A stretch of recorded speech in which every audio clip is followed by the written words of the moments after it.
ನಮಸ್ಕಾರ. ಹೇಳು ಸರ್ ಬಂದು ಮಾತಾಡು. ಖುಷಿ ಆಗಲಿಲ್ವಾ? ತೇಜಕುಮಾರಿ ಅವರೇ ನಮಸ್ಕಾರ.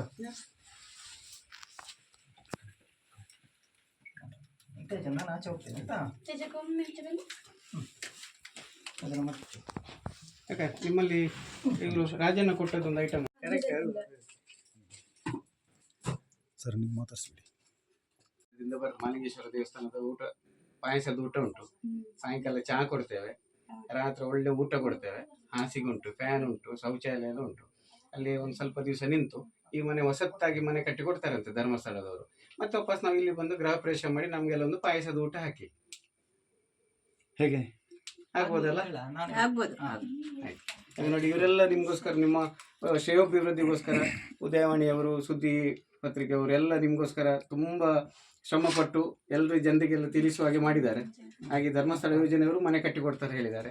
ನಾವು ಕೂಡ ನಿಮ್ಗೊಂದು ವ್ಯವಸ್ಥೆ ಮಾಡ್ತೇವೆ ಹೊಸ ಮನೆ ಆಗೋ ತನಕ. ಮತ್ತೆ ನಮಗೆ ಮನೆಗೆ ಹೋಗ್ಲಿಕ್ಕೆಲ್ಲ ಹೇಳ್ಬೇಕು, ನೀವು ಹೋಗುವಲ್ಲ? ಆಯ್ತು. ಈಗ ತೇಜಕ, ನಿಮ್ದೊಂದು ಹೊಸ ಮನೆ ಆಗ್ಬೇಕಲ್ವಾ? ನಿಮ್ಮ ಒಂದು ಕನಸು ಅದಲ್ವಾ? ಆ ಕನಸು ಈಡೇರಬೇಕು ಅಂತಾದರೆ ಈಗ ನೀವಿಲ್ಲಿದ್ದರೆ ಅವರಿಗೆ ಮನೆ ಕಟ್ಟಲಿಕ್ಕೆ ಕೂಡ ಕಷ್ಟ ಆಗ್ತದೆ. ಹಾಗಾಗಿ ಈಗ ಪುತ್ತೂರಿಂದ ಇವರು ಶ್ರೀಯುತ ಉಮೇಶ್ ನಾಯಕ್ ಅಂತೇಳಿ ಬಂದಿದ್ದಾರೆ. ಸೊ ನಿಮ್ಮನ್ನು ಅವರು ಕರ್ಕೊಂಡು ಹೋಗ್ತಾರೆ. ಕರ್ಕೊಂಡೋಗಿ ನಿಮಗೊಂದು ಒಳ್ಳೆ ರೀತಿಯ ಊಟ ಉಪಚಾರ ಮತ್ತು ಏನು ಚಿಕಿತ್ಸೆ ಬೇಕು ಅದನ್ನು ಕೊಡುವಂಥ ವ್ಯವಸ್ಥೆ ಮಾಡ್ತಾರೆ. ಇದಕ್ಕೆ ನಿಮ್ಮ ಒಪ್ಪಿಗೆ ಇದೆಯಾ ಅಂತ? ಇದೆ ಅಲ್ಲ? ನೀವು ಅವ್ರ ಜೊತೆ ಹೋಗ್ತೀರಿ. ಮತ್ತು ನಿಮಗೆ ಇಲ್ಲಿ ಧರ್ಮಸ್ಥಳದ ಗ್ರಾಮಾಭಿವೃದ್ಧಿ ಯೋಜನೆಯಿಂದ ನಿಮಗೆಲ್ಲ ರೀತಿಯ ಸಹಕಾರವನ್ನು ಕೂಡ ಮಾಡ್ತಾ ಇದ್ದಾರೆ.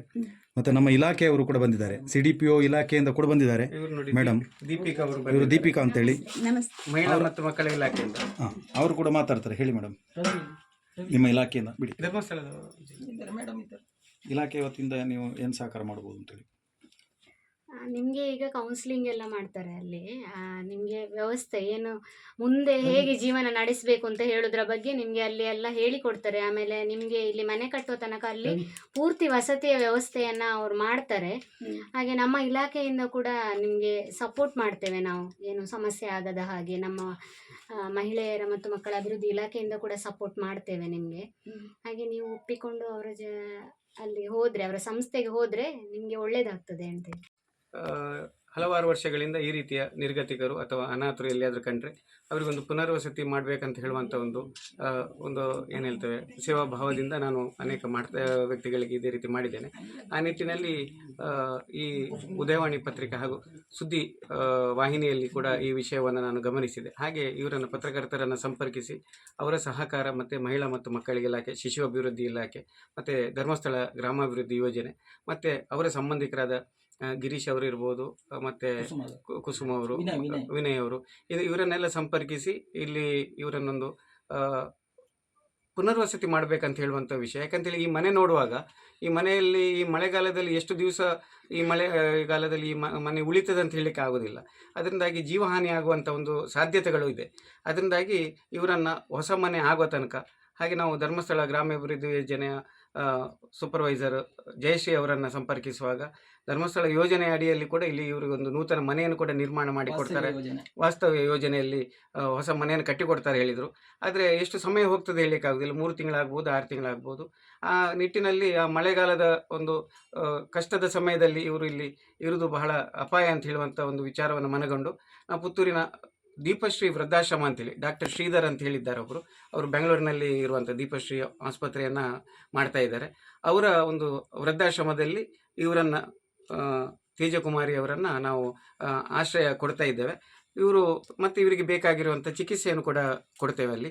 ಹಾಗೆ ಇವರ ವಿಚಾರವನ್ನು ನಾವು ಪುತ್ತೂರಿನ ಇನ್ನರ್ ವೀಲ್ ಕ್ಲಬ್ಬಿನ ಅಧ್ಯಕ್ಷೆಯಾಗಿರುವಂಥ ರಾಜೇಶ್ವರಿ ಹಾಗೂ ಕಾರ್ಯದರ್ಶಿಯಾಗಿರುವಂಥ ವಚನ ಜಯರಾಮ್ ಅವರು ವಿಷಯ ಮನಗಂಡು ಅವರ ಎಷ್ಟು ಸಮಯ ಅವರು ದೀಪಶ್ರೀ ವೃದ್ಧಾಶ್ರಮದಲ್ಲಿ ಇರ್ತಾರೆ, ಅವರ ಊಟೋಪಚಾರದ ವೆಚ್ಚ ಇರ್ಬೋದು ಅಥವಾ ಆರೋಗ್ಯ ಸಂಬಂಧಿತ ಖರ್ಚು ವೆಚ್ಚಗಳನ್ನು ಎಲ್ಲವನ್ನು ಕೂಡ ಅವರೇ ಭರಿಸ್ತಾರೆ ಅಂತೇಳಿ. ಸಂಘದಲ್ಲಿ ಇದ್ರು, ಅವರು ಉಳಿತಾಯ ನಮಗೆ ರಿಟರ್ನ್ ಮಾಡಲಿಕ್ಕಿತ್ತು. ಅವರು ಉಳಿತಾಯ ಮರುಪಾವತಿ ಮಾಡಲಿಕ್ಕಿತ್ತು. ಆಗ ಅವರನ್ನು ನಮಗೆ ಕಾಂಟ್ಯಾಕ್ಟ್ ಮಾಡಲಿಕ್ಕೆ ಆಗಲಿಲ್ಲ, ಹೇಗೆ ಅವರು ಊರಲ್ಲಿಲ್ಲ ಹಾಗೆ ಹೀಗೆ ಅಂತೇಳಿ ಹೇಳ್ತಿದ್ರು. ಮತ್ತು ನಮಗೆ ಆಯಿತು ಅವರಿಗೆ ಇಲ್ಲದಿದ್ದರೆ ಅವರ ವೈಫ್ ಇದ್ದಾರೆ ಅವರಿಗೆ ಕೊಡುವ ಅಂತೇಳಿ ಒಂದು ಮಾತು ಉಂಟು.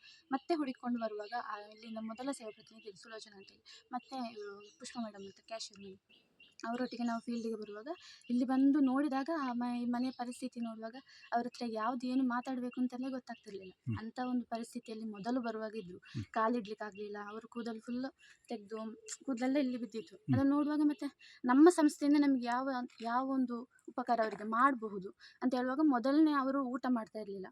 ಅದಕ್ಕೆ ಏನಾದರೂ ವ್ಯವಸ್ಥೆ ಮಾಡುವ ಅಂತೇಳಿ ಒಂದು ತಿಂಗಳಿಗೆ 1,000 ಬರುವಾಗ ಮಾಸಾಶನ ಬರೆದಿದ್ವಿ. ಮತ್ತು ಅದು ಸ್ಯಾಂಕ್ಷನ್ ಆಯಿತು. ಸ್ಯಾಂಕ್ಷನ್ ಆದ ನಂತರ ಈಗ ವಾತ್ಸಲ್ಯ ಮನೆ ಮಾಡುವ, ಅಂದರೆ ನಮ್ಮ ಒಕ್ಕೂಟದವರೆಲ್ಲ ಸೇರಿಸಿ ಒಂದು ಸ್ವಲ್ಪ ಸರಿ ಮಾಡುವ, ಆ ಥರ ಏನಾದರೂ ಮಾಡ್ಬೋದು ಅಂತೇಳಿ ಮಾತಾಡುವಾಗ ನಮ್ಮ ಯೋಜನೆಯಿಂದಾಗಲಿ ಒಕ್ಕೂಟದಿಂದಾಗಲಿ ಎಲ್ಲ ಪೂರ್ತಿ ಸಹಕಾರ ನೀಡಿದರು ನಮಗೆ.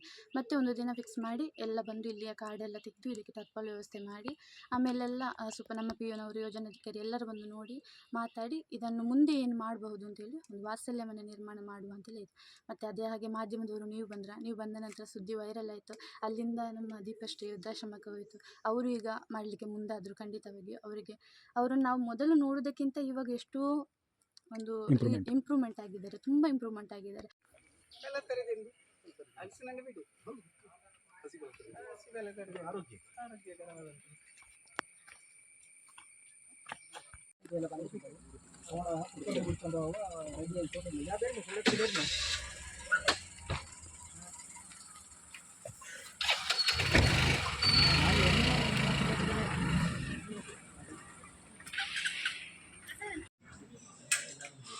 ಸಾರು ಬೇಡ,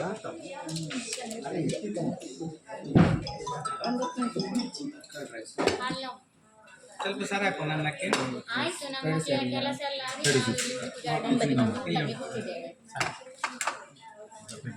ಇದು ಪಾಯಸ ತಗೊಳ್ತೀರಾ? ಸ್ವಲ್ಪ ಚೀಪೆ ಉಂಟು.